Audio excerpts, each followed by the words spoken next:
Por ejemplo, ¿no? Si nosotros pensamos en una literatura francesa, ¿qué sabor tiene la literatura francesa? Tiene un sabor a enredo, porque para los franceses no hay cosa más entretenida que meter en aprietos y constantes problemas al personaje. Cosa algo totalmente distinta con una literatura rusa, que es más bien potente, apasionada y también arriesgada porque tiene una conciencia social, critica el sistema, ve a la persona oprimida por el tema de la fábrica. Y acá entonces nos encontramos con un conflicto ético, social. Por eso la literatura rusa tiene pues el ají que necesita toda literatura. Y tú te preguntarás, y profesor, ¿qué sabor tendrá la literatura peruana? Miren, muchachos, la literatura peruana es una mm, sensación totalmente impredecible siempre y cuando uno piense en que para el peruano la identidad es algo que nunca se podrá terminar de saber qué es. O sea, la literatura peruana tiene de sabor sus cinco colores, pues como los que están viendo en pantalla, como una imagen que ha sido destrozada y fragmentada, y ahí nosotros empezamos a armar nuestro collage. Porque claro, pues cuando hablamos de la literatura peruana, estamos hablando, ¿saben de qué, queridos chicos? Estamos hablando de la identidad del ser humano. Porque aquí es donde nosotros empezamos a darnos cuenta, evidentemente, que hay una búsqueda siempre por saber quiénes somos y en dónde nos encontramos. Por eso que la literatura peruana también tiene tanta potencia, tanto vigor y evidentemente también tanto reconocimiento. No podemos obviar, obviamente, que nosotros cuando hablamos de la literatura peruana, estamos hablando también de una literatura que ha sido, obviamente, reconocida por distintos países, porque somos cuna de civilización, muchachos. Nosotros provenimos de un imperio, el imperio incaico, y por eso para las personas es muy valioso saber o entender qué es lo que todavía sienten estas personas provenientes de este imperio. Así que por tu sangre todavía corren esa sangre, por tus venas corre esa sangre incaica, pues, que tiene la potencia de poder expresar y sentir todo lo que pasa en nuestra tierra. La literatura peruana tiene el ejercicio de combinar también la comedia, tiene también el hecho de tener este asunto de ver lo político, lo social, y sí, ¿no? Como dice Martín, o Eric Martín, de plantearnos esta situación en la que tenemos que evidenciar la injusticia, la corrupción, y más allá de todo eso, queridos chicos, de entender que el ser humano está constantemente en una lucha para salir adelante. Entonces, damas y caballeros, con ustedes la literatura peruana. En principio, vamos a ver un periodo que es el periodo del inicio, pues, ¿no? El periodo del inicio para digamos, para el estudio de la literatura que propiamente dicha ya combina con lo español, ¿de acuerdo? Porque también vamos a tener una literatura peruana prehispánica, en donde se va a tomar evidentemente todo el conocimiento, ya sea pues oral o en otra lengua de distintas regiones, ya sea de la Amazonía, de los Andes o de la misma costa. En ese sentido, entonces, también hay una tremenda y bellísima literatura que en esta oportunidad no la vamos a contar. Aquí vamos a iniciar desde la llegada de los españoles, mis hermanos. ¿Y por qué? Porque la llegada de los españoles marcó un hito trascendente. No puedes olvidar que cuando el español se entrevista con un americano, lo primero que él va a tener en cuenta es que es un hombre totalmente diferente a él. ¿Cómo que totalmente diferente? Me refiero al hecho constante de cómo ver desde cómo se viste, cómo habla, cómo piensa, y que en este caso va a generarle al español una necesidad de querer, obviamente, mostrar este asunto. Porque al principio, como tú muy bien sabes, ni siquiera se creía que era un ser humano. O sea, Bartolomé de las Casas, te lo cuento así, ¿no? Bartolomé de las Casas tuvo que sustentar en España para decir que el americano era un ser humano. Y como se determinó que era un ser humano, era digno de ser evangelizado. He ahí la razón por la cual al ser evangelizado es que se le toma la función de humano. Obviamente, queridos chicos, este es el momento en donde vamos a encontrarnos con la famosa crónica. ¿Qué es una crónica? Lo primero que yo diría sobre la crónica es lo siguiente. La crónica tiene que ver con la descripción. ¿Qué es una descripción? Una descripción tiene que ver con que tú muestres, en este caso, la mayor eh, cantidad de, la mayor cantidad de elementos, comportamientos que no tengan que ver con tu punto de vista, con tu opinión, tu grado de valoración, si te parece bien, te parece mal. Eso es cierto. Pero la crónica también tiene que ver con el no tener una posición crítica. ¿Por qué? Porque se busca que la crónica haya sido totalmente objetiva. ¿Se logró o no se logró? La verdad es que no se logra porque cada persona observa y inevitablemente tiene que decir si de alguna manera le parece positivo o negativa la situación.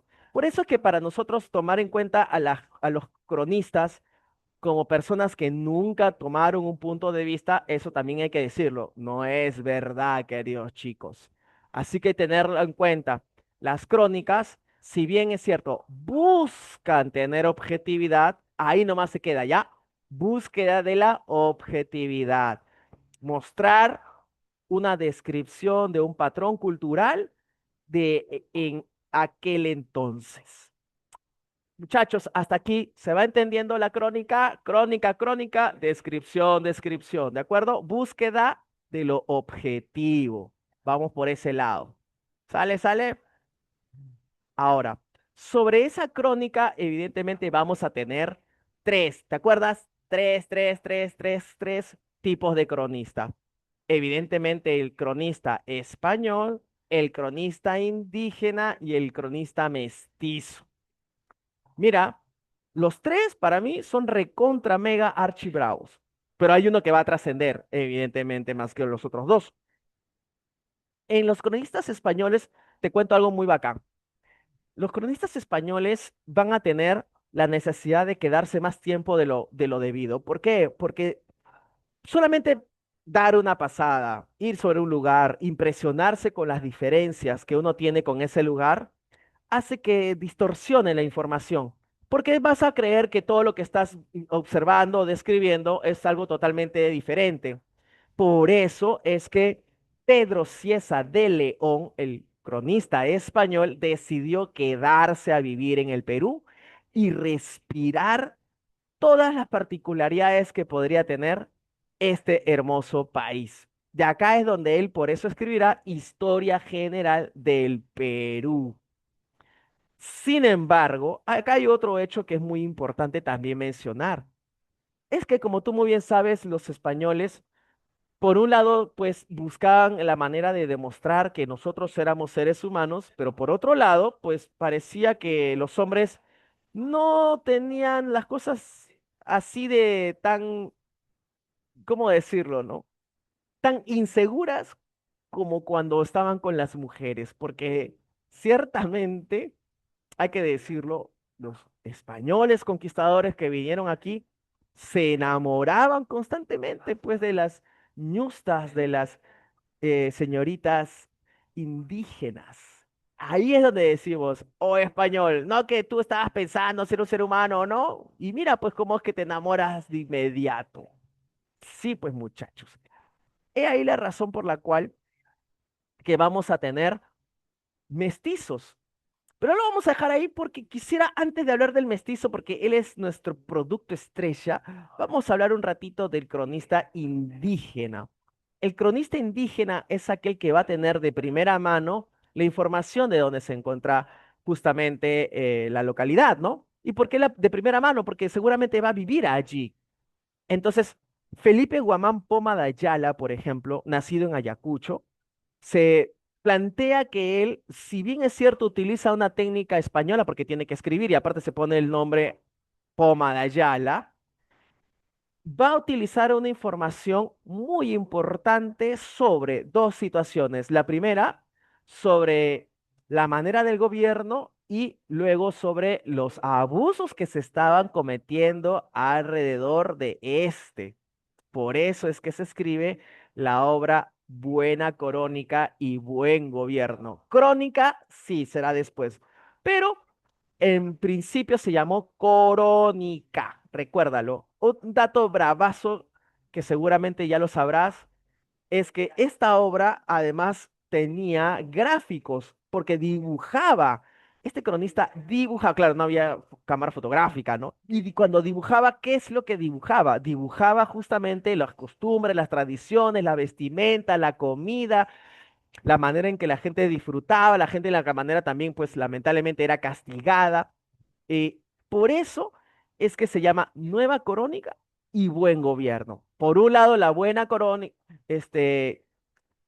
la nueva crónica que tendría que ver con el nuevo sistema que se estaba implementando y por otra, la recomendación de un buen gobierno, porque acá se mostraba lamentablemente los abusos. Muy bien, me acaban de hacer un comentario excelentísimo. Me ponen lo siguiente, Felipe Guamán Poma de Ayala es un cronista indígena, pero en algunos libros lo mencionan como mestizo debido a que convivió y se crió con los españoles. Por supuesto, excelente observación. Para el libro de San Marcos, para que nosotros nos centramos justamente en lo que plantea la PRE, lo toman como indígena precisamente por su lugar de origen, ¿no? Y si bien es cierto, por eso te mencionaba el tema del cambio del nombre, el tema de la manera en cómo él escribe, aunque él utiliza también una sintaxis quechua. Eso también es interesante. O sea, utiliza palabras en español, pero con una sintaxis quechua. ¿Qué significa sintaxis quechua? Que a veces los adjetivos están primero y después los sustantivos. Por ejemplo, ¿no? Cuando nosotros primero hablamos del sustantivo y después el adjetivo, ¿no? Lo ponen al revés, por decirte algo. Y lo más llamativo de esto es que como era una denuncia, digamos, sobre la manera en la que se estaba tratando a la indígena, evidentemente esta obra nunca llegó de inmediato en el rey. Es más, es muy probable que el rey nunca la haya visto porque esta obra, Buena Crónica y Buen Gobierno, fue descubierta recién en 1908, chicos, 1908, en una biblioteca en Dinamarca. ¿Puedes creer eso? ¿Qué hacía ahí? Pues no se tiene claramente la postura del por qué, aunque nosotros siempre vamos a decir que como era una obra voluminosa en donde se denunciaban mucho los abusos, seguramente se buscó que no llegara esta obra a manos del rey y que éste pudiera tomar cartas en el asunto. Lo cierto es que después de haber sido descubierta, Nueva Crónica y Buen Gobierno ha generado un revuelo muy grande, producto de lo que los gráficos también revelan. Porque los gráficos no solamente pues van a mostrarte el personajito que está ahí nada más, ¿no? Vestido de una manera diferente, sino también la interrelación que se podía encontrar entre el español y el indígena. Ahí es donde se tomaba en cuenta también este asunto de la sobreexacerbación de la violencia por parte pues del español con el indígena. Por esa misma razón, vuelvo a decir que se creía que no se buscaba que esa obra llegara a manos del rey, para que no se enterara de los aprovechamientos o el uso de manera indebido del rey. Porque claro, como está en el otro lado del planeta, imagínate, ¿no? Hacía lo que le daba la gana. Pero eso ya es otra historia. En este caso, entonces, nuestro Felipe Guamán Poma de Ayala da, pues, en este caso, el pase para que entre en escena nuestro cronista mestizo más reconocido por excelencia. Ajá. Así es, muy bien, qué lindo comentario que me ponen acá. Es totalmente cierto que los abuelos vivieron abusos por parte de los españoles. Así es. Y en ese caso, no, qué importante es por eso señalar lo siguiente, ¿no? Que la llegada de los españoles para los peruanos, si bien es cierto, significó también un punto de quiebre por la violencia, también hay que decirlo, hubo un punto de quiebre para la identidad. Por eso les mencionaba al principio la identidad, porque el peruano, al tener esta convivencia con el abusador español, y de pronto ya normaliza esa convivencia y de pronto ya uno hasta toma incluso elementos culturales del español, ya empezamos a ser una nueva población, muchachos. Y es por eso que en este caso el Inca Garcilaso de la Vega, buena, el Inca Garcilaso de la Vega va a tener para nosotros una serie de historias que de repente por allí hasta nos ponga la pielcita de gallina. Vamos a ver qué tal cómo nos va. Sale. Como les había comentado, entonces, los cronistas están divididos en tres: los españoles, los indígenas y los mestizos. En este caso, cuando yo te mencionaba de el Inca Garcilaso de la Vega, la obra más representativa de él sería los comentarios reales de los incas. La palabra reales tiene que ver con una aclaración, ¿ya? Porque nosotros también podríamos pensar es que los comentarios reales de la realeza, ¿no? La aristocracia, pero tiene que haber, por sobre todo, que aboca al tema de la veracidad, ¿no? Porque si hay algo que va a hacer el Inca Garcilaso de la Vega, es criticar a otros cronistas, ¿no? De distorsionar, él critica mucho eso, ¿no? De distorsionar la historia, de modificar la información, de tener en mente más el prejuicio que el hecho de pintar un panorama para que los demás lo conocieran. Entonces, nuestro Inca Garcilaso de la Vega, lo primero que hace es parchar a los cronistas anteriores. ¿Está bien? ¿En qué obra? En tus comentarios reales de los incas. Recuerda que esta obra se divide en dos partes. Una que sí podrá, digamos, él ver publicada, 1609, y la otra, lastimosamente, no la podrá ver porque justamente el año siguiente que muere es publicada su obra, ¿no? La segunda parte de los comentarios reales de los incas, en 1617. Ojo, esto es importante porque el año 1616 es un año importante. Vamos a poner el 1616, el 1616, lastimosamente, va a perder la vida. ¿Quién es? Cervantes, Shakespeare y nuestro Inca Garcilaso. Así es, muchachos. Por eso es un año como que simbólico, ¿no? Y muy literario, por supuesto. Bien, estamos conociendo así de a poquitos a cada uno, pero ahora vamos a centrarnos en el que más nos importa, que vendría a ser nuestro querido Inca Garcilaso de la Vega. Como tú muy bien sabes, este personaje fue hijo del capitán Sebastián Figueroa y de la ñusta Chimpuoglio, ¿verdad? Ellos, digamos que sostuvieron una relación semiclandestina por la cual nuestro querido eh, Gómez de Figueroa, que vendría a ser pues el nombre que le colocaron al Inca Garcilaso de la Vega, va a crecer en un ambiente en donde va a tener, por ejemplo, criarse también con familiares que le van a ir narrando a él las historias de la misma familia, como también va pues a tener este ámbito colonizador, ¿no? Porque también va a estar acompañando a su padre en alguna de las oportunidades. Muchachos, es por eso que si bien la primera parte va a mostrar en este caso el origen y el trazado y cultural de la cultura incaica, es donde acá se bebe de las anécdotas de los familiares y también para criticar a otros cronistas. Sin embargo, por el otro lado, vamos a tener la Historia General del Perú, que es una edición póstuma, como tú muy bien lo sabes, te lo había mencionado, pero acá ya se centra en otra cuestión. Acá ya se va a centrar en principios de la conquista y después con las guerras civiles españolas. ¿Por qué esto también es tan trascendente, muchachos? Porque nos vamos a dar cuenta aquí de cómo es que Garcilaso lo que busca es mostrar primero en cómo éramos a cómo nos estamos convirtiendo. El cómo éramos antes de la llegada de los españoles y qué es lo que va pasando con la llegada de estos para tener una identidad fragmentada, ¿no? Porque recuerda tú que lamentablemente pues había una especie de estigma, ¿no? Para quienes habían nacido en el Ande, que hasta el día de hoy a veces encontramos personas así, ¿no? Que creen que las personas que nacen en el Ande tienen un nivel inferior de recursos, de inteligencia y etcétera.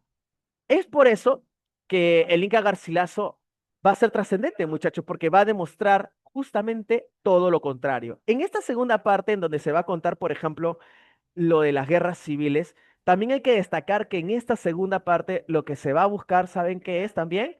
Se va a buscar reivindicar la imagen del capitán Sebastián Figueroa. ¿Por qué razón se va a tratar de reivindicar? Porque en este caso el Inca Garcilaso de la Vega quería que se demostrara que su papá fue ante todo un caballero. Por eso tú recordarás que él va a ir a España también para reclamar una dote, como una especie de herencia.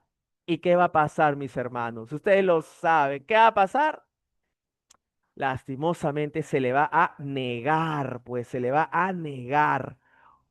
Con razón, pues que aquí nuestro Inca Garcilaso, la verdad que incluso va a tener labores militares allá en España, va a preferir desde ahí empezar a escribir una propia historia del Perú. Por eso es que, digamos, el Inca Garcilaso de la Vega no va a escribir desde muy jovencito, lo va a hacer ya en una etapa madura.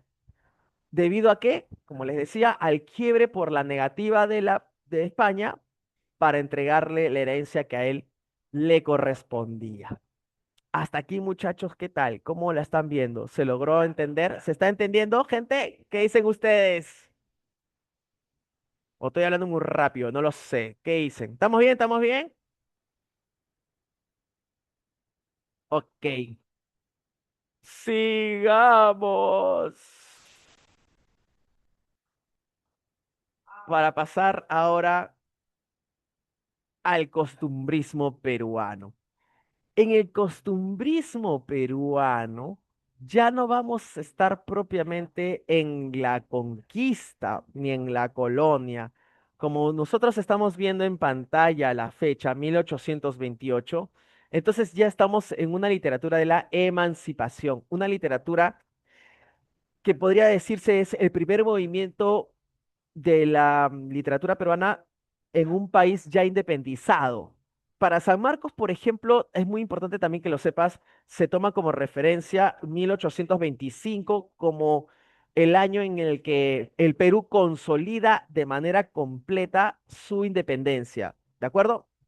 Y en este caso, también es importante señalar que va a aparecer una nueva clase social, porque ya acá el costumbrismo lo que va a plantear es el observar, por ejemplo, una declinada aristocracia española o una ascendente clase media peruana, del criollo, pues. Acá es donde nosotros vamos a tener en cuenta que se van a abrir dos vertientes. En el costumbrismo hay dos vertientes, el anticriollismo y el criollismo. ¿Está bien? Antes de llegar allí, sigamos hablando un ratito del costumbrismo. ¿Qué es una costumbre? Una costumbre, muchachos, es una manera de comportarse en el presente. Mira lo que te estoy diciendo, ¿ah? Una costumbre es una manera de comportarse en el presente, porque es como un hábito. Y acá es donde yo te pregunto, ¿y los hábitos entonces se pueden cambiar? Por supuesto que se pueden cambiar, porque es algo que lo estás haciendo en este preciso momento. Por eso, el costumbrismo va a buscar, de alguna manera, plantear cuáles son los vicios y los defectos de esta sociedad recientemente independizada, a manera de generarnos a nosotros también como una especie de reflexión. En este punto de la vida, queridos amigos, ¿saben qué? aparece con mucha fuerza el teatro.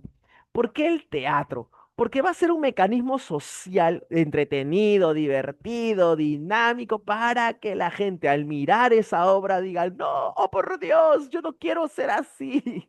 Y con esto, evidentemente, muchachos, van a buscar cambiar. Por eso, el costumbrismo, al tener esa dura crítica a este sector de la población, es que va a tener un final moralizador.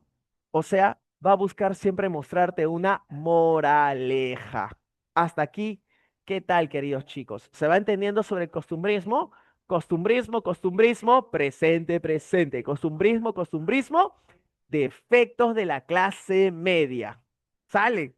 Y vamos a satirizarlos. Acá ya empieza la sátira, acá ya empieza la broma, acá ya empieza la chistosada, pues muchachos, porque acá lo que vamos a hacer básicamente, ¿qué es? Es esa ridiculización, pues, de por un lado la gente que quiere creerse la gran cosa, como por otro lado ver, por ejemplo, este asunto em, de la manera en que el sector popular se empieza a comportar de manera exagerada. Claro, cómo no, Suomi, ay, ay, ay, qué tal nombrecito, ¿ah? Genial, me parece hermoso, qué chévere. Claro, cómo no, con todo el cariño para ustedes. Vamos con el costumbrismo. Digo, así, costumbrismo. ¿Qué es el costumbrismo? Es la tendencia literaria que va a desarrollar el presente de los personajes. El presente. ¿Vale? Punto número dos, el costumbrismo peruano va a criticar los defectos de la nueva clase que va apareciendo, la clase media. Y ahí es donde se juntan dos puntos interesantes, la declinada aristocracia y la ascendente clase social. ¿Se dan cuenta? Y ese clima de encontrarse va a generar lo sustancioso, entretenido, gracioso y problemático también. ¿Mejoró? ¿Mejoró, Sumi? Espero que sí, cualquier cosita que estoy, obviamente con todas las ganas de poder hacer que ustedes lo entiendan así al 100%. Ahora, te había dicho que por un lado se desarrollaba el teatro con bastante fuerza, pero también por otro lado el artículo periodístico, muchachos, porque el artículo periodístico lo que va a generar es una nueva manera de conocer a nuestro país. ¿Te acuerdas que en el anterior tema habíamos visto la crónica? Y esta crónica había sido muy discutida, muy cuestionada, pues por nuestro querido el Inca Garcilaso de la Vega. Por eso que el costumbrismo, cuando ya empieza a aparecer como una tendencia, también se empieza a ver que hay una preocupación por difundir muchas de las festividades populares. Y ciertamente, pues, al margen de lo negativo, hay muchos aspectos hermosos que cuando nosotros leemos la obra, nos parece genial poder como que viajar en este tiempo y asistir a un momento, pues, de la época, ¿no? Donde estaban las mujeres tapadas. ¿Te acuerdas de las mujeres tapadas? Donde se generaban los pregoneros, esto que no sé si hasta ahora tú de repente tienes por tu casa, ¿no? Cuando dicen, Pierro Catre Botella, ahí, en este periodo, es donde nace ese género, ¿no? Y además es una época en donde también el Perú tiene como que un breve lapso de paz. Entonces acá vamos encontrando un breve lapso de paz. No te olvides que después vamos a tener nuestro combate de 2 de mayo y con eso sellaremos nuestro prime en la historia, porque nos sentiremos ganadores y además sentiremos que lo que Inglaterra nos está ofreciendo va a servirnos para mejorar todo el país. Eso suena muy bonito, profesor, pero dígame, profesor, ¿eso se hizo realidad? Tú sabes que no, lamentablemente tengo que decírtelo. No, pues, ¿por qué no? Porque hasta el día de hoy no hemos podido conciliar el asunto de la integración nacional. Y lastimosamente, al final de cuentas, pareciera que las personas solamente buscan su mejora individual. Y hay que decirlo también, ¿no? Por eso, al margen de todo, el costumbrismo peruano, queridos chicos, va a plantearnos este asunto hermoso de es la pulpita de la sociedad que recién se está gestando en todos sus defectos y también, ¿por qué no decir, hasta virtudes? Y en este caso van a aparecer dos grandes movimientos, ¿no? El movimiento anticriollista y el movimiento criollista. ¿Sí? Vamos a entrar ya a ese punto. Aquí repasando un poquito lo que menciona la diapositiva, por ejemplo, cuando te dice expresa amor por lo inmediato, el ambiente local y las costumbres de la época, mira, aquí te quedas con el presente y con el ambiente local, ¿no? O sea, es decir que el personaje siempre está más preocupado por lo que le va a pasar en el día a día que en otro momento. Por eso es inmediatista. Y el ambiente local, ¿por qué? Porque vamos a encontrarnos también pues con maneras de conversar, vamos a encontrarnos con refranes, nos vamos a encontrar con música. Entonces, estas obras van a tener un espectáculo. Ojo, recuérdalo, era la primera tendencia de un Perú independiente. ¿Está bien? Ah, y para cerrar, debemos tener presente que esta es una obra con un afán moralista y pedagógico, o sea que nos van a decir cómo comportarnos, pues muchachos, acá nos van a decir qué es lo que tenemos que hacer, porque resulta que al gestarse una nueva clase social, muchas de las personas como que no tenían presente cuáles eran, entre comillas, las mejores actitudes. Entonces era una manera supuestamente de aleccionarnos. ¿Está bien? Por eso tenía un carácter didáctico, en este caso, la literatura. Muy bien, vayamos entonces ahora a estas dos vertientes del costumbrismo. El costumbrismo popular o criollismo o el costumbrismo aristocrático o anticriollismo. Profesor, ¿cómo que el anticriollismo? Sí, pues chicos, acá se vio una disputa tremenda entre Manuel Asensio Segura y Felipe Pardo y Aliaga.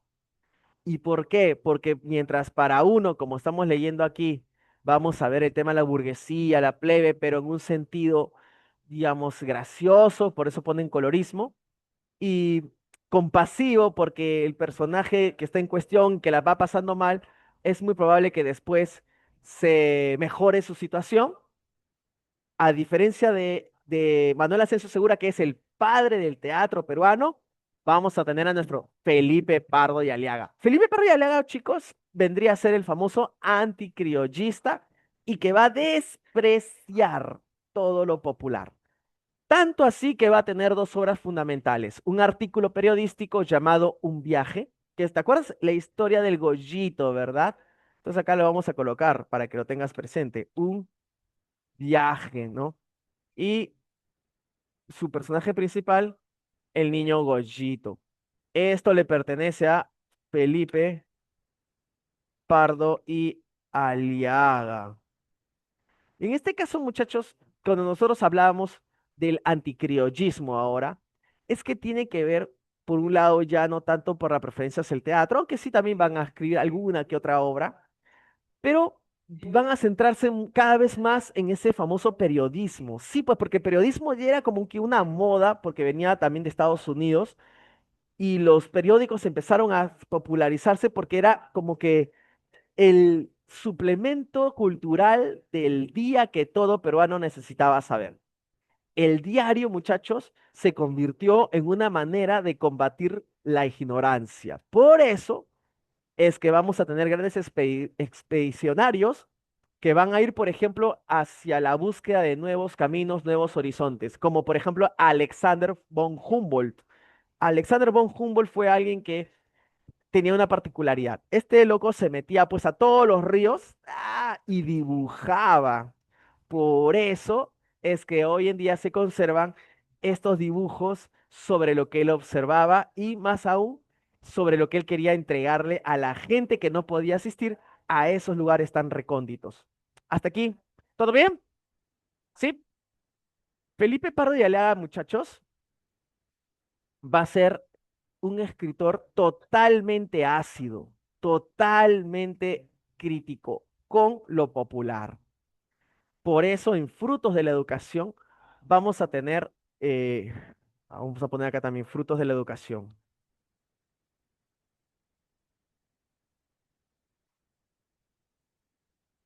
Frutos de la educación va a ser una obra que nos va a decir que si tú tienes una condición precaria, esa condición precaria finalmente va a ser tu sentencia. Porque resulta que esta persona, la protagonista se iba a casar con un pretendiente inglés y la mamá salió a la calle a vociferar diciendo que ellas ya iban a irse de viaje, que por fin iban a dejar la posilga donde estaban toda la chusma, ¿no? Así todavía con todos los vecinos. Y cuando estaban arreglando ya para la fiesta, recuérdalo, pusieron la canción de moda de aquel momento, la Zamacueca. ¿Y qué pasó? Nuestra actriz empezó a jugar, a darlo todo, y en ese momento en que estaba dándolo todo, aparece el pretendiente inglés, la mira, ¡ah! ¡No! Y la deja. Por bailar zamacueca con los sin zapatos, perdió su matrimonio.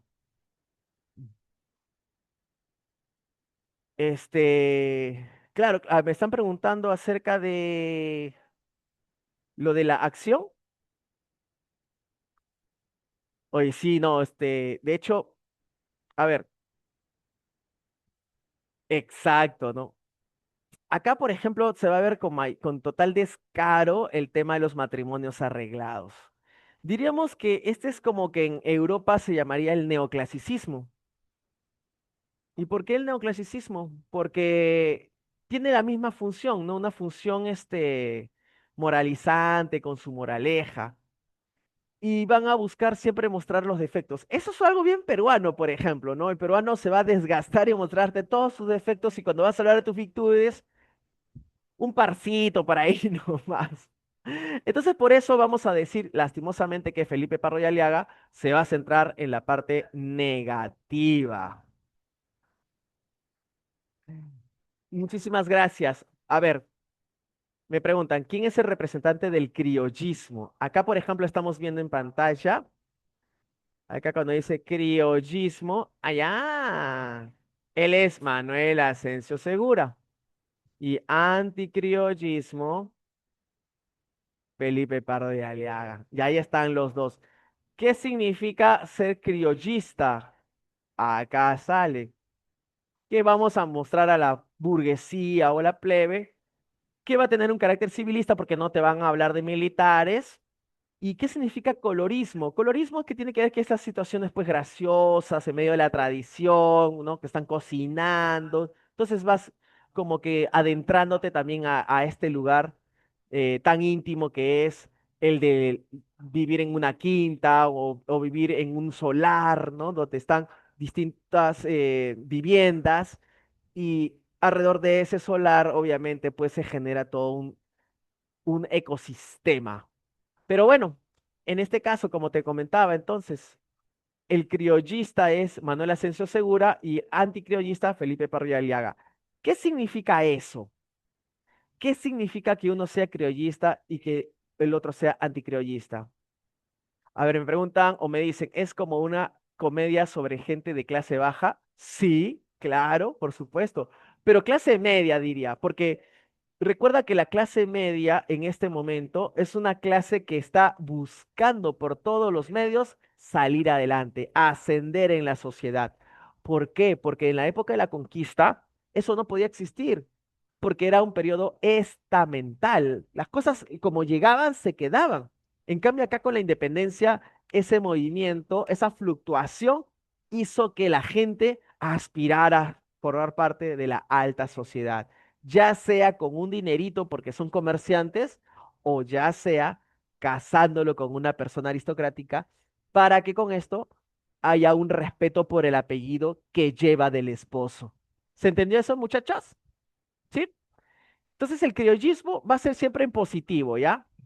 El positivo, mientras que el anticriollismo va a ser en el negativo. Eso también para tenerlo sumamente presente. Continuamos entonces, continuamos.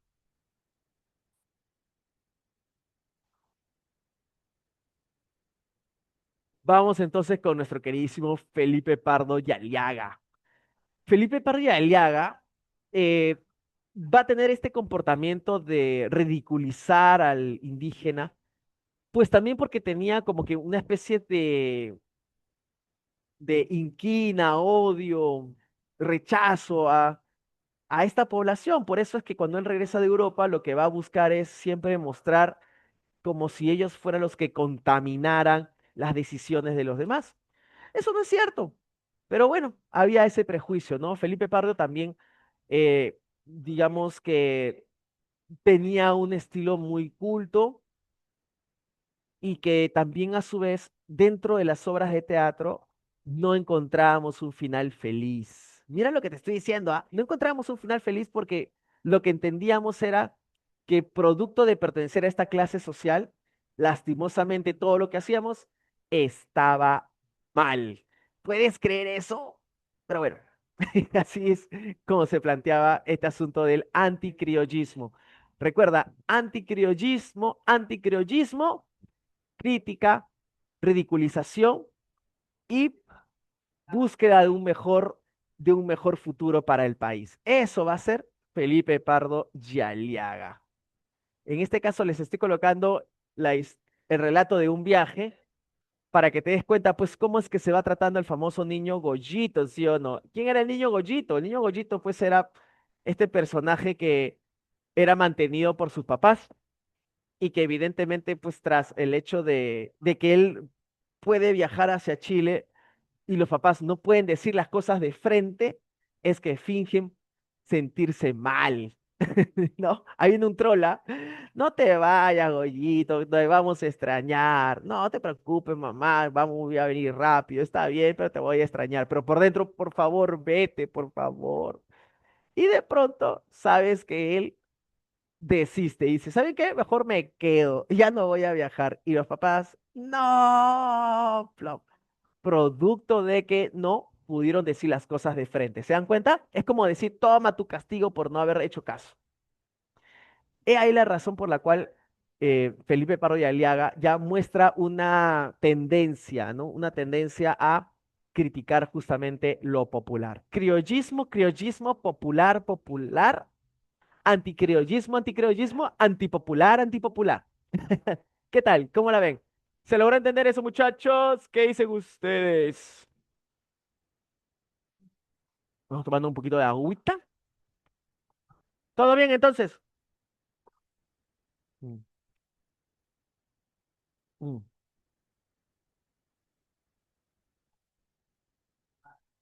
bacán. Sí, por supuesto, sí se desarrolló en la misma época. Se desarrolló en la época justamente de una reciente, como veíamos acá. En 2 décadas, entre el 28 y el 48, se suscitaron muchísimas obras que buscaban de alguna manera aleccionar a un público que ya no era oprimido, era un público libre, ya, y por esa misma razón se tenía que mostrar una manera educada de crecer. A ver, me preguntan si, ya, ¿y cuál fue el más apoyado?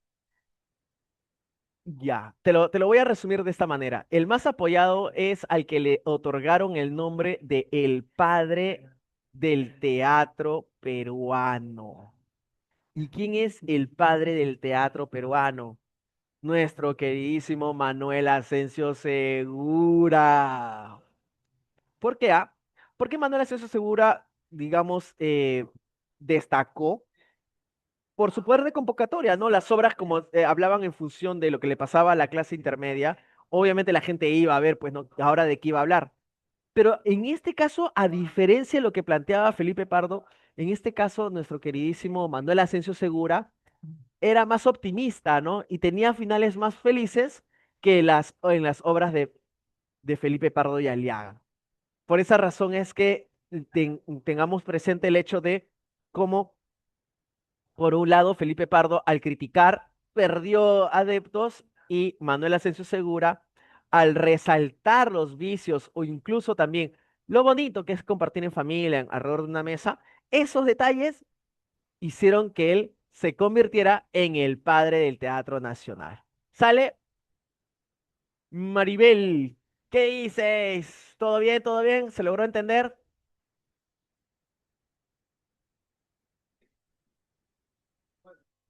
¿Estamos bien? ¿Estamos ok? Ok. Bacán, bacán. Sigamos entonces. Aunque me están preguntando si podría volver a explicar, pero no sé qué. De repente ya lo expliqué, me confirmas por favorcito. Si no, vemos la manera de cómo retomarlo. ¿Sale? Acá siempre con todas las ganas de querer aportarles. A ver, ahora sí. Sigamos entonces.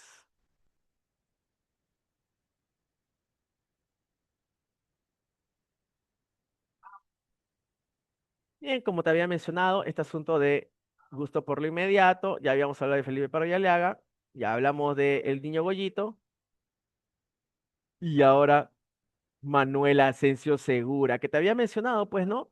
Que es el padre del Teatro Nacional y que tiene este asunto de mostrar los vicios, sí es cierto, pero también es benevolente, ¿no? Nos dice que también podemos salir adelante al final, ¿no? ¿Qué es lo que pasa en la obra de Ñacatita? Porque nuestra Ñacatita es una vieja entrometidísima, ¿no? Y es una obra que ha causado tanto revuelo que hasta el día de hoy la escenifican, pues obviamente. Ñacatita, como tú muy bien sabes, es una vieja manipuladora. Y esa vieja manipuladora lo que busca es solamente beneficiarse a ella. Pero lo otro que también es interesante de Ñacatita es que no es una persona que, o sea, no se le ve como mala onda, pero sí es recontra chismosa, cizañosa, oportunista, ¿no?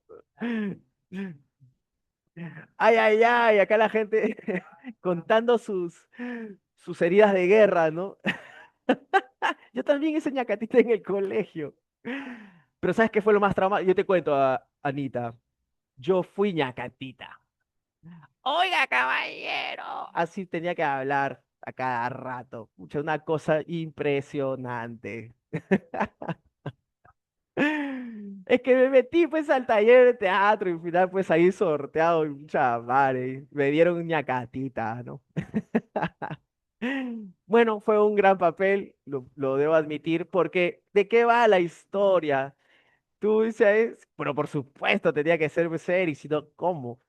Debes de recordar que Doña Rufina, ese nombre, ¿no? Nombre de telenovela mexicana, ¿no? Doña Rufina quiere empatar a su hija con alguien que tenga billete. Y por eso es que se anima a tratar de unirla con el Don Alejo. Ese Don Alejo viejo que está ahí, pues, eh, a su vez mintiendo, muchachos, mintiendo. ¿Qué cosa estaba mintiendo? Que tenía su platita, su apellido, su renombre. Por eso es que también nos va a dejar esa sensación de, pucha, acá va a haber algo malo, ¿no? Una injusticia. Lo dejamos ahí por un lado. Por otro lado, recuerda que nuestra querida Juliana es la niña rebelde. Eso también es muy importante tenerlo presente. ¿Por qué? Porque ella no va a querer, pues Juliana no va a querer casarse, pues, ¿no? Y ese, el viejo pellejo, claro que sí. A la hora que estoy contando es ñacatita, ñacatita, estamos en ñacatita.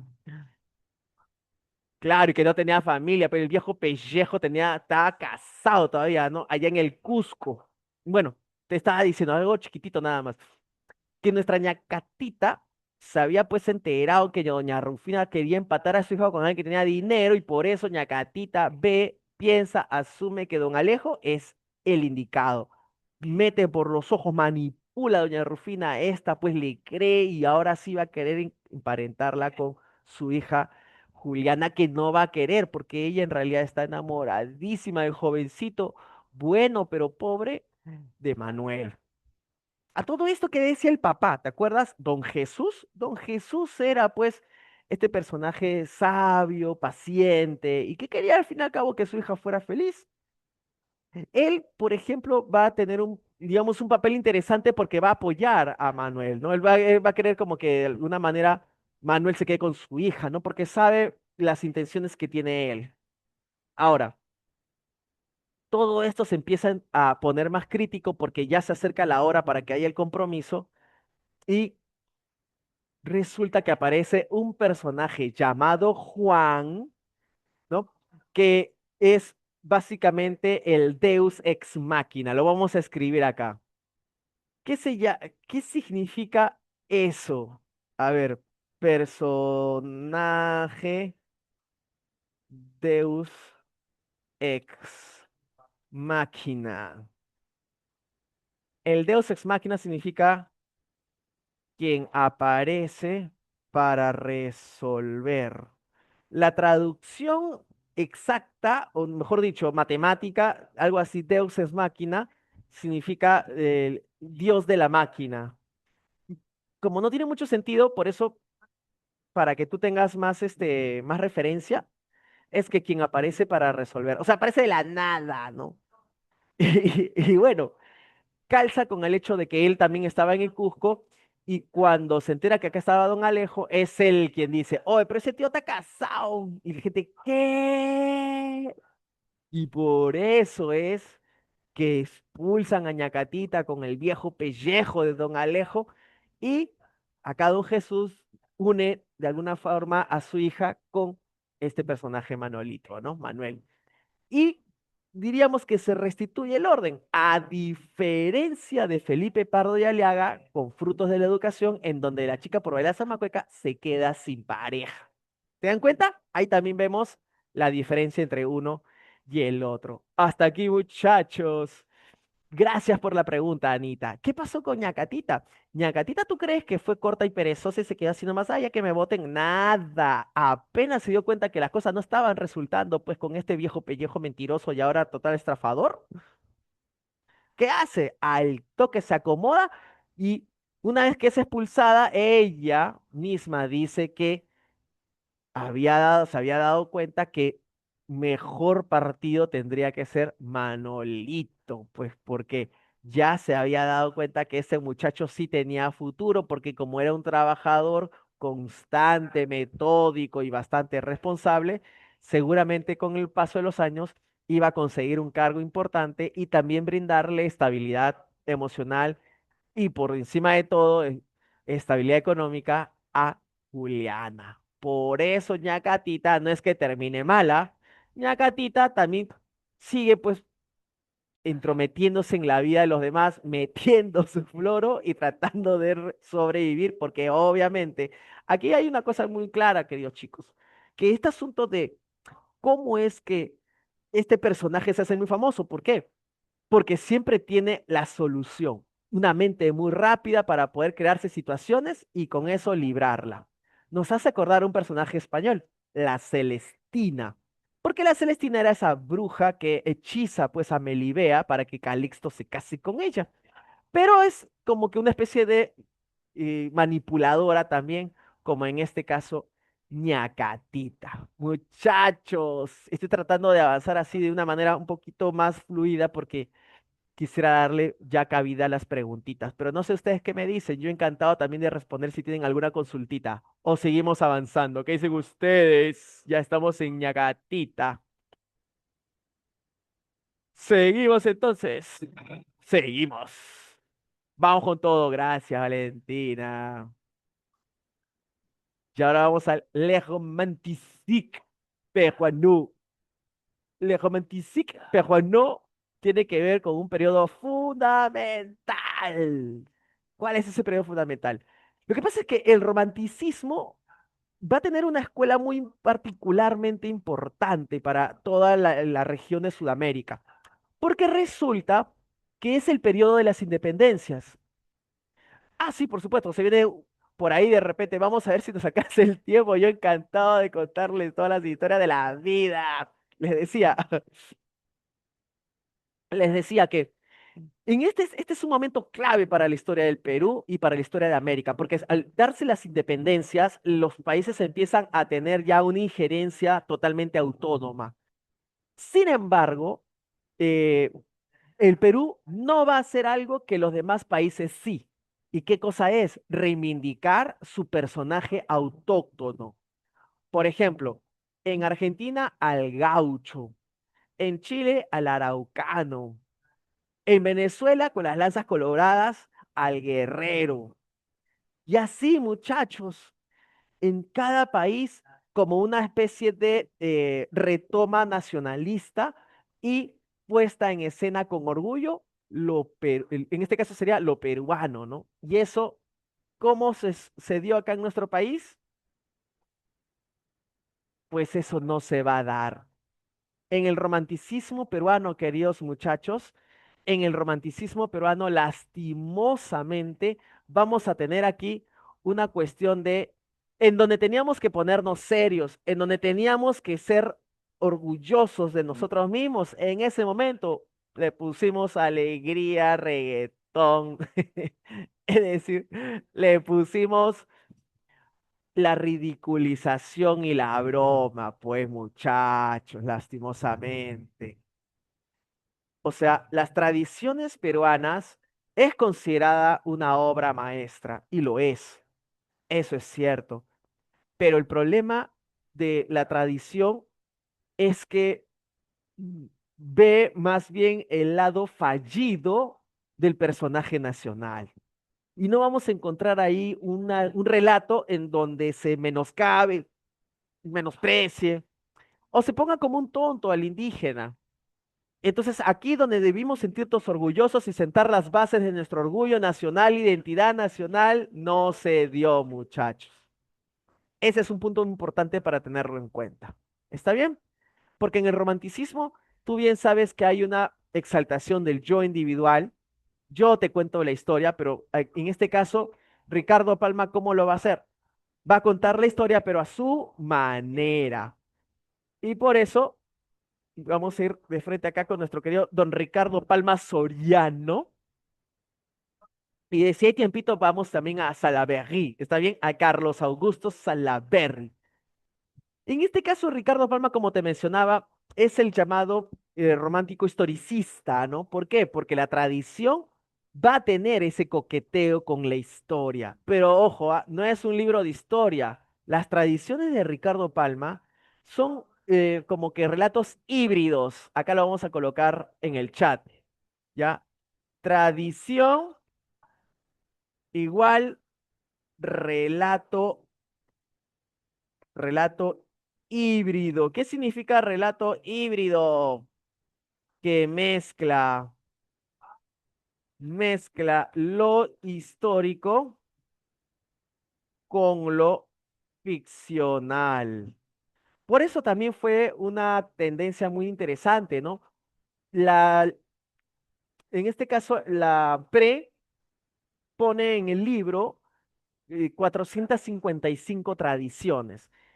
Y en estas 455 tradiciones vamos a encontrar distintas épocas, una época prehispánica, una época colonial, una época de la conquista, una época casi de la emancipación. Yasmín, es una muy buena pregunta. En este caso, crónicas. Profe, ¿cuál sería la diferencia de las crónicas? Ah, es que la crónica no debería tener opinión. No debería tener y sin embargo en varias oportunidades se encontró ese error. En cambio, las tradiciones peruanas de salsa, incluso las de salsa verde, esas las prohibidas, ¿ah? Las prohibidas, es que eh, va a ser una historia, pero que tenga, por empezar, sí, un elemento, acá está, mire, la estructura de la tradición. Primero tiene, en este caso, la presentación de la historia. Sobre esa presentación de la historia es que nos va a contextualizar. D nos pone un parrafillo histórico. ¿Qué significa parrafillo histórico? Es que nos va a poner una situación histórica. ¿Está bien? Es como, por ejemplo, que yo en la presentación de la historia diga, ¿no? Allá por el siglo XVII, cuando recién estaban los españoles construyendo lo que va a ser después la gran capital, Lima, ¿no? Ahí esa es la presentación, ¿no? Se suscitaba un problema entre un cura y un conquistador. Y ahí abre el parrafillo histórico, ¿no? ¿Por qué? Porque te va a contar sobre, justamente en este caso, ese preciso momento específico. ¿Sale, vale? Por eso es parrafillo histórico. Y finalmente, después de haberte contado este asunto, va a desarrollar la anécdota con un final obviamente aleccionador, ¿no? Porque como los personajes siempre terminan teniendo algunos tropiezos o la pasan mal o pues se portan ridículamente, de alguna manera lo que hace Palma al final es como que decirnos cuál tendría que ser en todo caso la manera más apropiada para también comportarse. En este caso, por ejemplo, tú sabes que Don Dimas de las Tijeretas, que es una tradición muy conocida, es en la historia de este señor que tiene que vender su alma al diablo, pero que finalmente este señor que le vende su alma al diablo habla de la almilla, que era más bien su pijama, ¿no? Entonces trolea al diablo, por ejemplo. Esa es buena, esa historia es muy entretenida. ¿Y por qué lo trolea? Porque siempre en mente, entre comillas, en mente, el diablo pensaba que estaba tomando el espíritu, pero él se refería a la almilla, que era como que este conjunto de calentador que se ponían por dentro. Y justamente por eso, cuando pues van a cobrar supuestamente el favor, ahí pues hace el trueque y queda estafado el demonio. Entonces acá lo que sí también me gustaría resaltar sobre las tradiciones es cuál es la diferencia entre la tradición y la costumbre. ¿Sale? Lo pongo en el chat. Diferencia entre tradición y costumbre. El día. Buena. Ya, mira, tradición, tradición es igual a toma el pasado para luego ver el presente. Por eso, una tradición difícilmente cambia. En cambio, ¿cómo es la costumbre? La costumbre es igual a el presente. Por lo tanto, una costumbre, una costumbre como un hábito puede ser reemplazado. Esa sería la gran diferencia entre una costumbre que solamente ve el presente versus la tradición que toma el pasado histórico y con eso genera la situación en el presente. ¿Qué tal? ¿Cómo la vieron? ¿Se logró entender esa diferencia? Por ahí de alguna vez también ha venido en examen. Por eso para mí es muy importante que la tengan presente, queridos chicos. ¿Qué dicen ustedes? ¿Todo bien? Muchas gracias, Omni.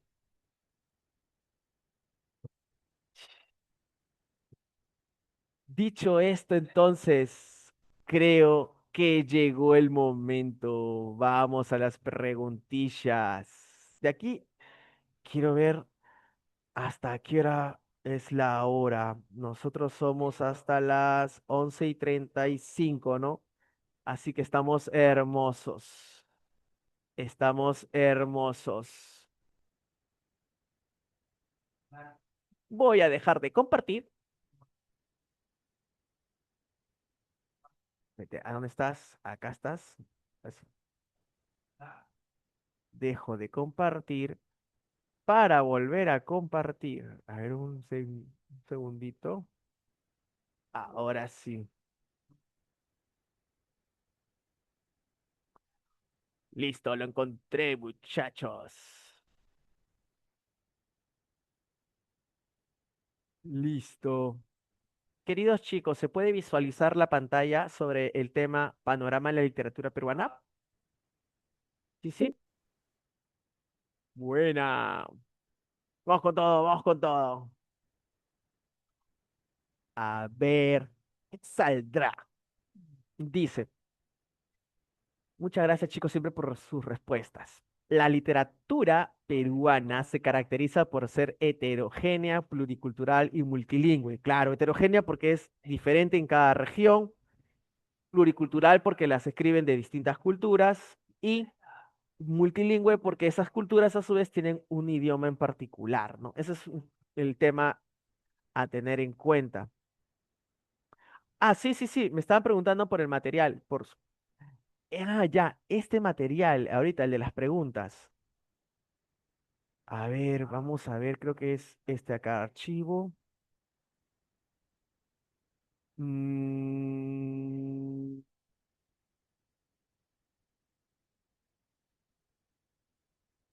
creo que es este. A ver, estoy subiendo un material. ¿Me confirman, por favor, que diga panorama de la literatura peruana? Porfi, porfi. Ahí está, ya lo mandé.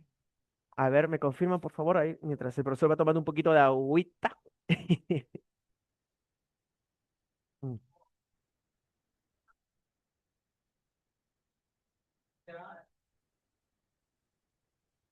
Yeah. Gracias, muchas gracias. Ya estamos. Entonces, dice, la literatura peruana por ser heterogénea, pluricultural, multilingüe, ¿cuál de estas características hace referencia a la literatura oral y escrita? Ah, si es oral y escrita es que es heterogénea, pues, ¿no? No multilingüe, más que multilingüe diríamos heterogénea porque tiene dos aspectos distintos a tratar, ¿no? Por eso, avioncito. Luego, es la época en que, en opinión de Carlos García Bedoya, este autor lo citan en el libro de la Pre, y por eso también nosotros lo hemos tomado acá en el material. Dice que se divide en tres periodos: conquista, estabilización y crisis del régimen. Y ese es el periodo, desde que tú lees conquista, acá te da la pista. Profesor, entonces conquista. No, porque él lo tiene en el periodo de la colonia. Besito. Vamos con la 3. El neoclasicismo ilustrado se vincula con el periodo de, en este caso, ¿no? Como dice, el neoclasicismo es el teatro que alecciona, entonces yo recuerdo que el teatro que alecciona, mira cómo lo llevo, es el teatro que alecciona el neoclasicismo, entonces yo me traslado a cómo se llamaba la tendencia de la literatura peruana en donde el teatro aleccionaba. Ah, el teatro costumbrista. Ese teatro costumbrista se dio en la época de la emancipación. Esa es, 3B de besito. Vamos con la 4. Es el primer movimiento literario republicano. Se desarrolla durante el primer militarismo. Ajá, primer militarismo, importante. Periodo desordenado e inestable. Si es desordenado, inestable y primer periodo literario, evidentemente tendría que ser el costumbrismo. Buena. Excelente. Vamos con la 5. Son características del estilo presentes en las tradiciones peruanas de Palma. ¿Qué dirías tú? A ver, oralidad sí, ironía sí, humor sí, está bonita. Parrafio histórico sí, pero solamente acá dice parrafio histórico una y acá tiene tres. Uso la anécdota y la moraleja. Mm, ya, sí hay anécdota, pero la moraleja no es que te la diga siempre, o sea, de manera explícita. O sea, en todo caso, coloca ahí moraleja, ¿no? Nosotros la interpretamos. Por eso se va. De nuevo, la moraleja como tal es la que hace perder. Verosimilitud. Bueno, pero también toma lo ficcional, ¿no? Por eso la más completa sería Parrafio Histórico está solito, muchachos. Por eso más potente es Ave de Avioncita. Buena. Así es. 5, avión. ¿Qué dices en las 6?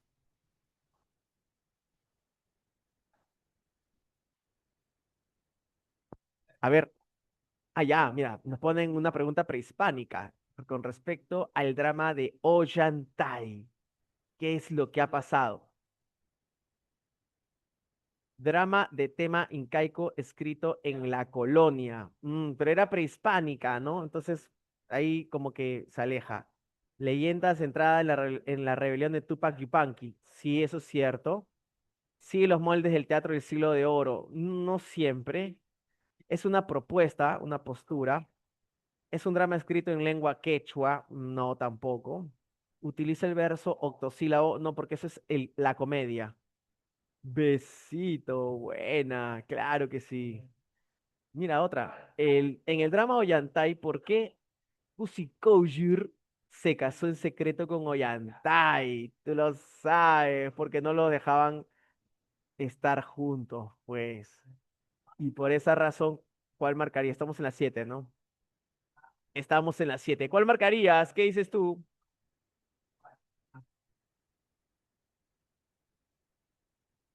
Esa es, no puede casarse porque no pertenece a la nobleza. Hermoso, chicos, están ingresando, están ingresando. Vamos ahora sí con la crónica. Dice, se caracteriza por ser ¿qué cosa? ¿Qué dices? A ver, por ser una narración histórica, ya, usualmente escrita por un testigo de los hechos. Bueno, sí hay un testigo de los hechos, pero acá el punto clave de la palabra histórica es que la narración histórica se dice que tiene un punto de vista. Lo voy a colocar aquí. ¿Dale? Así, mira.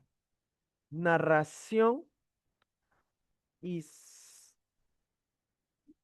histórica, narración histórica igual ofrece un punto de vista. En cambio, la crónica evita dar algún juicio de valor. Por eso, queridos chicos, no son ni lo mismo, ¿no? Entonces, desde lo histórico ya pierde. Dice que es un conjunto de relatos de la mitología del Imperio Incaico. No, hubo más que solamente la mitología. Una versión indirecta y apasionada de los hechos que se narra. Apasionada, no, pues porque si estás buscando ser lo más objetivo posible. Entonces, sí, presenta una visión crítica, sí, respecto a los sucesos, por supuesto, porque critica a los otros cronistas, ¿te acuerdas? También observa las guerras civiles españolas, entonces, esa tiene que ser dedito, buena. Porque después dice, a ver, una recopilación sobre la cultura de los pueblos prehispánicos, de los pueblos todos, no, ahí sí no. 8, la D de dedito, ¿son 15 nomás? Ah, lo vamos a lograr, lo vamos a lograr. Ya, te voy a dar tus 3 minutazos para que intentes estas tres. A ver qué tal. ¿Sale? Adelante. En 3 minutos entonces, continuamos.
Ay, ay, ay, ay, ay, ay. Vamos a ver qué tal. ¿Salió o no salió? Mandó por ahí sus respuestas. Está bacán. A ver, vamos a ver en la número 9. En la número 9, ¿qué dice? Señale el enunciado incorrecto. Ten cuidado, ¿ah? Incorrecto. Así viene en tu examen. Espero que te hayas dado cuenta. ¿Ah? A ver, la segunda parte. Uy, pero esto es verdadero. Esto es verdadero. No, te están pidiendo lo falso. Por eso no era esta. Esta es verdadera. A ver, claro, acá la respuesta es busca rectificar a otros cronistas mestizos. Esta es la respuesta. Porque eso lo hace en la primera parte. Y acá te están preguntando por la segunda parte. Ah, exactamente. ¿Relata las sangrientas guerras civiles? Sí, eso es en la primera parte. ¿Está dedicada a la conquista española? Sí, claro, por supuesto. ¿Sus consecuencias? Por supuesto. ¿Se publicó con el título Historia General del Perú? También, buena. Por eso la respuesta era la B de besito. Perdón, la D de dedito. La 10. A ver, con respecto a la literatura de la emancipación. Y si yo digo literatura de la emancipación, pienso en el costumbrismo. Era apoyada y difundida por españoles. Apoyada por españoles. Nada. Su medio de expresión fue la comedia. La comedia. No, su medio de expresión fue el drama. O sea, la obra de teatro. Luego, se impuso una literatura europeizante. No, pues al contrario, ¿no? Porque eso fue el primer movimiento nacido acá en el Perú. En sus letras hay un sentimiento colonial. Colonial no, al contrario, emancipado. Aparece bajo los cánones del neoclasicismo. Exactamente, buena. Con respecto a las obras literarias de Abraham Valelo. Uy, vamos acá al postmodernismo. A ver, ¿qué dice? Tono nostálgico, tierno e íntimo. Uy, creo que es esta. ¿Ah? La influencia que recibió, a ver, dice, una de las características sería la influencia que recibió en Roma. No, no la vemos en su obra. Un problema de identidad nacional, el problema de la identidad nacional, pero ese es en términos genéricos de todos, no precisamente de él. Él fue la nostalgia, por ejemplo. Recuerda de su infancia en la urbe, no, en el campo tendría que ser, muchacho. Su pensamiento sindicalista no tuvo un pensamiento de ese tipo. Por eso marcaríamos avión. Esa es. Ay, ay, ay. Buena, muchachos. Nos falta poquito.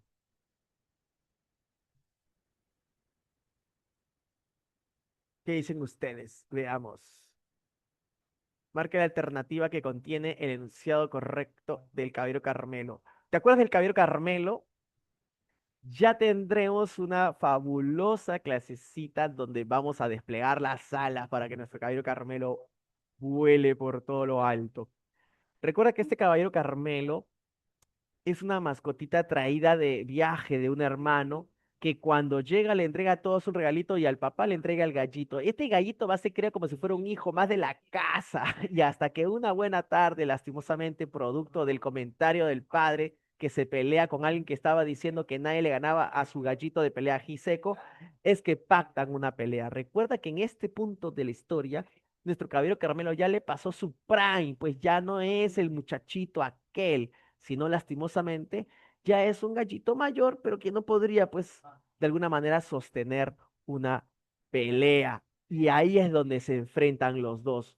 Recuerda que no hay nada más heroico que el protagonista enfrente su destino por más imposible que parezca. Y eso pasa. Y el Carmelo, como tú muy bien sabes, vence, la gente se vuelve loca, pero él queda muy mal herido.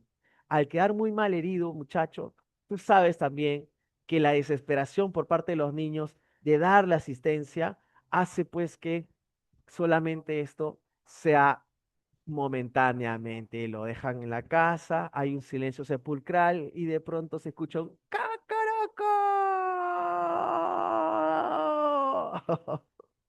Que tiene que ver con el último canto del Carmelo. Una vez terminado su cántico, se desploma y la familia entiende que ya ha ido a pasar mejor vida.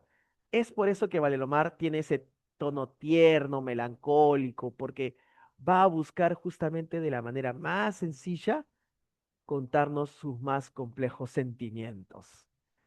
Muy bien, dicho esto entonces, sobre la número 12, veamos pues muchachos, ¿ustedes qué dicen?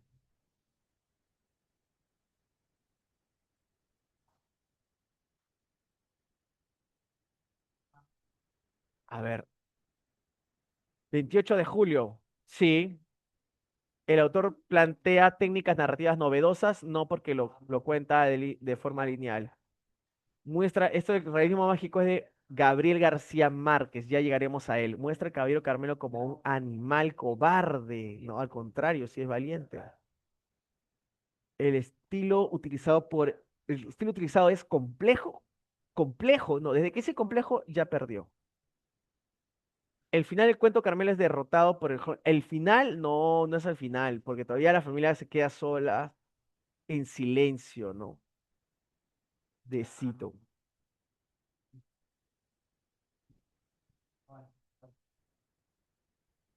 Entonces, muchachos, ustedes me dicen, en la número 13, porque ya habíamos quedado que era la A de avioncito, ¿verdad?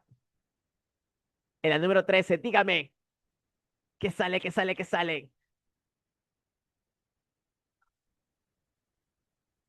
Enanito, enanito, vamos a ver. ¿Por qué se le considera al Caballero Carmelo como un relato de un tono épico? A ver, muestra el recuerdo de su infancia dura y trágica. Dura, no. Detalla predominio del movimiento y la acción, tampoco. El tono de guerra, menos. Por el uso y la descripción de los ambientes, no. Plantea grandes hazañas del gallo de pelea, sí, buena. Enanito. La estás rompiendo, ¿ah? 14, ya la penúltima, mira tú. En el poema Los Reyes Rojos, y acá ya saltamos a otra tendencia, porque los Reyes Rojos ya no forma parte de, en este caso, la narrativa de Abraham Valdelomar, sino más bien acá entramos al famoso simbolismo. Y en el simbolismo, ¿qué es lo que ocurre? En el simbolismo vamos a encontrarnos con un lenguaje codificado. Ya ahí está, vamos a ponerlo eso en el chat, ¿sale? Para que lo tengamos muy presente. Simbolismo igual lenguaje codificado. ¿Qué significa lenguaje codificado? Que deja a la interpretación. Entonces, el simbolismo, primero, sabes tú que lo toman de Europa. En este caso, para ser más preciso, de Francia, donde están estos poetas malditos. ¿Te acuerdas de los poetas malditos? Jean-Arthur Rimbaud, Charles Baudelaire. Y bueno, en este caso, lo que va a utilizar no tanto va a ser como ellos escriben, ¿no? Porque ellos utilizan temas muy fuertes. Más bien, Eguren va a utilizar este asunto. Y acá lo vamos a colocar. Eguren irradia ternura en sus versos, pero también el constante enfrentamiento, el constante enfrentamiento. Por eso en los Reyes Rojos lo que vamos a ver siempre es una disputa entre ellos, porque acá lo que se va a mostrar, o lo que se va a buscar mostrar es cómo es que vivimos en una constante lucha, en una constante confrontación. Por eso también te habrás dado cuenta que utiliza mucho el color, ¿no? El color y la música. También te voy a colocar acá. Simbolismo A ver, simbolismo es música y metáfora. Bien, muchachos, dicho esto, entonces, vamos a ver la 14. ¿Qué dice? La importancia de la guerra en el mundo. Importancia. A ver, la lucha racional y continua de los Reyes Rojos. Lucha irracional. El tema de la lucha como esencia humana. Podría ser también una crítica a los reyes que batallan sin motivos.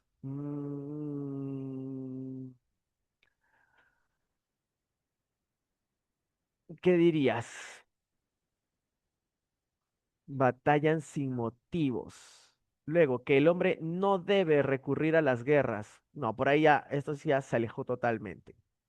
Entonces, la importancia de la guerra, yo creo que ahí lo lleva ya a un ámbito ya muy exagerado. Para luego pensar en la lucha irracional, no porque ellos son conscientes de lo que están luchando. Una crítica a los reyes que batallan sin motivos. Claro que los tienen. Por eso sería la C de casita. Y la ultimita, mira, ya dejamos el simbolismo para pasar al realismo, porque dice en el discurso en el Politeama. Recuerda que acá aparece nuestro queridísimo Manuel González Prada, el más conocido también como el Anticristo, ¿no?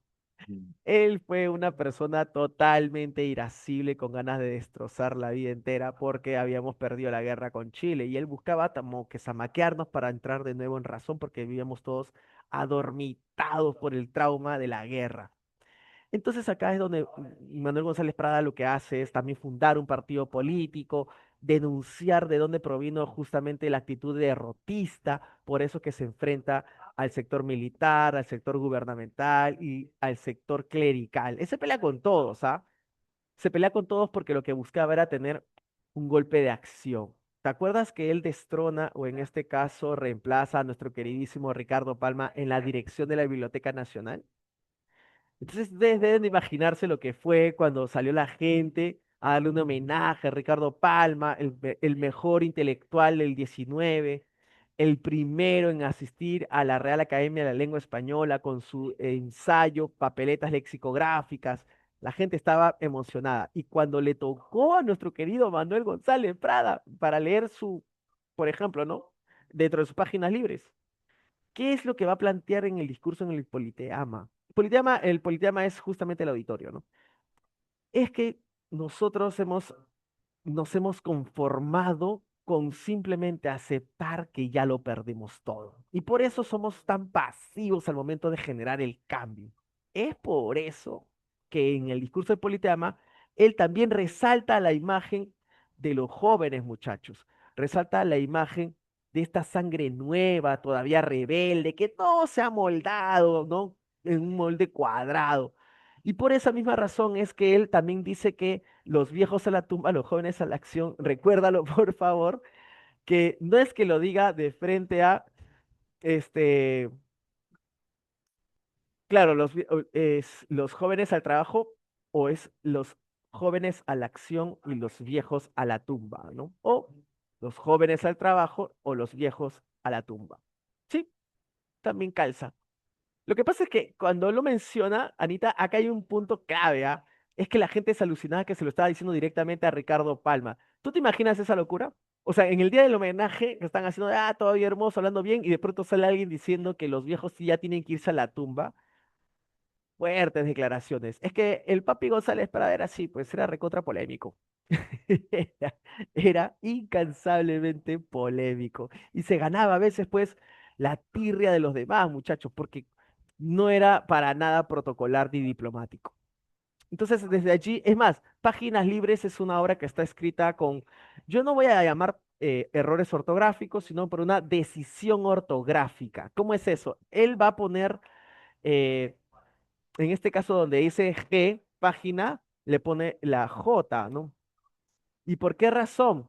Y así también va a jugar con la H, con la I latina en vez de la Y, porque lo que va a buscar es tener como una actitud de liberarse de este asunto español que por muchos siglos nos tomó y eso en lecturas de González Prada, eso nos generó un pensamiento conformista. Por eso lo que él va a buscar acá es una contundencia para que nosotros despertamos, pues muchachos, sobre todo porque habíamos perdido la guerra con Chile y teníamos que volver a nacer, ya que nos habían saqueado, habían mandado preso al presidente, lo habían obligado a firmar el Tratado de Ancón, donde Tacna le pertenecía por un cuarto de siglo a Chile, igual que Tarapacá, igual que Iquique. Entonces, ahí sí, la verdad, muchachos, eh, Manuel González Prada lo que buscaba era de nuevo despertar de este conformismo, de esta tristeza y a pesar del dolor, seguir adelante.